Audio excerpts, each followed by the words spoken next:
The biggest mistake that you're making with biceps training, whether you're using dumbbells, cables, or bars, is not properly understanding how the physics of an arc actually impact muscle recruitment. So when we're going through a curl, right, and we're bending our elbow, right? So for now, just forget about the fact that like we could be using a cable, we could be using a dumbbell or a bar. Just focus on motion of the elbow, right?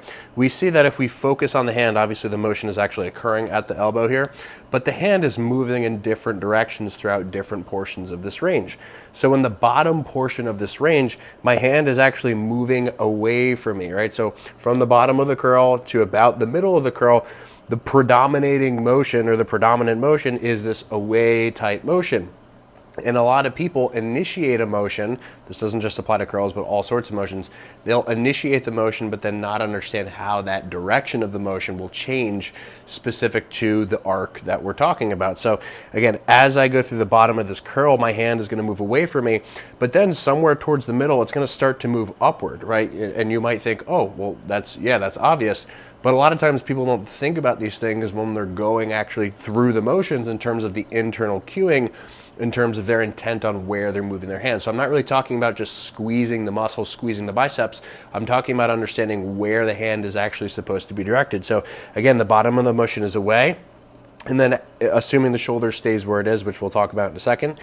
As I get to the middle of the motion, the hand is moving upward, and then beyond the sort of mid-range of the movement, where this is just mostly a down to up motion, my hand will actually move back toward me, toward the end range of the curl. Now, obviously, if you're a bigger guy or girl and you just have massive elbow flexors, right, and a lot of stuff is getting in the way, massive forearms, you're not gonna be able to get to this point, right? Most people don't get to this point unless they have no muscular development, or maybe they're overweight and they just have a lot of adipose tissue on their arm. But the point just being that the hand moves away from us, and then it moves somewhere more vertically, and then it moves toward us, right? And a lot of people will make the mistake of not thinking about how that intent actually needs to change throughout the range. Regardless of the implement that you're using the same arc of motion, whether your shoulder is in this sort of neutral position or when your shoulder is up here or out here or any of those type things. Now, this will change slightly depending on the implement that you have and the support that you have, right? So a cable, for example, you can actually angle downward, whereas a dumbbell is just sort of trying to fall toward the floor throughout the entirety of the range. But regardless of which of those things that you actually use, dumbbell or cable, right, or barbell, which I wouldn't recommend, but that's sort of a different topic. What I would recommend is just trying to, regardless of the implement, utilize that intent of understanding that the motion is away from you, and then toward the the middle top half, it's actually coming back toward you, right? And so this is, I think, what a lot of people confuse with mind muscle connection, which is really just, sort of a product of understanding the direction that you should be trying to move. So you'll feel a much better squeeze in your biceps doing a curl if you have the intent to move the arm backward toward you at the top, right? Because that's where, the hand is actually moving. But you don't really need to think about a ton of like internal things relative to the muscle and squeezing the muscle if you just focus on the direction, and the direction is never really going to lead you astray, right? Because moving in the direction that the arc is actually encouraging you to move is the thing that's going to recruit the muscle properly. You don't need to do any sort of mental masturbation to be able to get the biceps and the other elbow flexors to work if you're moving in the direction that they're actually pulling the arm, right? And so, in another circumstance, a lot of people too, in addition to not thinking about the arc, will actually encourage the shoulder to move upward. So a lot of times you'll see people, they start the curl, right, and then they get to this point and they sort of intentionally shove the shoulder up. All that's really doing is it's actually decreasing loading on the elbow and increasing loading on the shoulder. And you may say, oh, the biceps cross the shoulder, then they're working.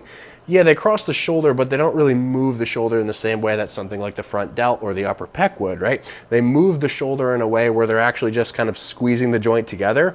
And so loading shoulder motion is not going to be something that we want to do for the biceps. So when we do the curl and we do take our elbow forward, right, where basically the weight is on top of the elbow, if I'm using a dumbbell, now I'm actually just decreasing load on the elbow flexors and the biceps, and I'm increasing load on the shoulder, right? Because basically the weight is now stacked over my elbow, and I'm having to just hold it there like I'm doing like an isometric, shoulder press or something like that. So mistake number one, again, is not understanding that this is an arc, right? And that your intent actually through the range of motion needs to change.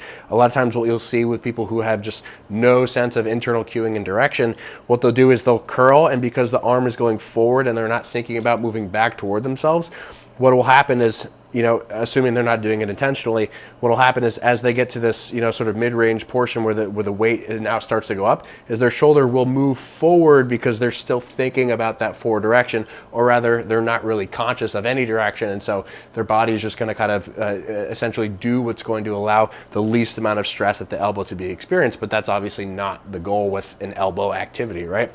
So when we're doing the curl, again, away from us, somewhere up, and then backward. If we're not thinking about that sort of directional change constantly, then our shoulder is going to start to move forward and backward. If you're a coach or personal trainer, you probably have seen a ton of different times people's shoulders moving like just like floating around as they're doing the curl, right? So they go to do the curl out of the bottom and their shoulder moves back and then it moves up toward the top. Really simple way to actually get people to understand the whole arc thing without having to think too much is just to put a support behind the arm. So whether that's with a preacher curl or whether you have, a bench constraint that you can use with a cable machine where you have a physical block here, but the cable is free to move. A ton of different things that you can do, but ultimately you just need something that supports the back of the arm for someone to be able to push their arm into just a little bit. So again, just to recap, understanding arcs of motion, super, super important for understanding how we can actually more effectively recruit the target tissues. This not only applies to the elbow, but any exercise that you're doing. All of our joints move in arcs, whether you're talking about a knee, an ankle, a hip, a shoulder, or an elbow, right? All of them move in some kind of an arc. So, the next time you're thinking about, okay, why does this exercise feel weird? Why does it feel off?